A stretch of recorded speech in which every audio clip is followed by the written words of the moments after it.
foundation of marriage life. Saan lang arit na? No hikot. Daytang ayat. Ti amin nga magsisinggalod iti amin nga aramidon niyo. Love is patient and kind. True love remains even in a difficult time. Iti panag-asawa, kaya kat saan lang masao, no di ka maibiyag, maipakita iti panagbiag. Una na nga ron, iti expressions, nga actions, speak louder than words. Bible, tanda kayo ay wa, kat saan lang masao, no di ka maipakita kuma iti panagbiag.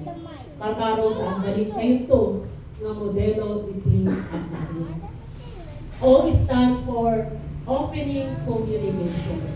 A strong marriage grows through honest and open communications.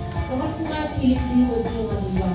Kung natin pala kayo, saan kayo na single? Ang akas lang yung single kayo, sige, marami na nila po tayo ito. Ito, dahil ng tag-desisyon, ito na nilo. Ikakat doon sa bagay, adan asawa. So you must involve one another. Masapol ay sinulukan kumanan komunikasyon mo.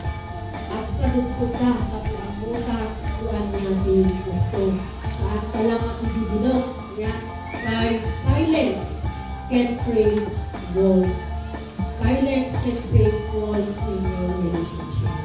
But if the couples sinulukan ng komunikasyon ka, it opens, it builds bridges.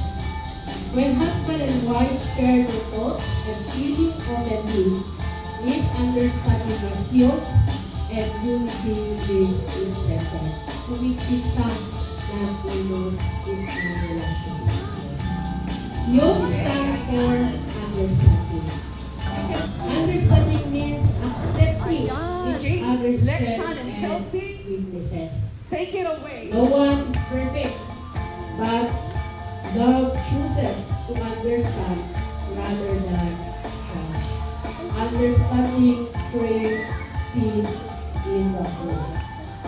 Sana ng kananta ko, kung gano'n isang nagwada na individual differences. Bakit make perfect to.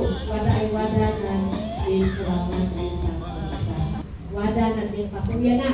Gawin pa rin kuma ay strength yung isang isa. Hilayo ng the ways ay virtue. T ay last letter. T stand for trust. Trust is the bond that holds marriage together.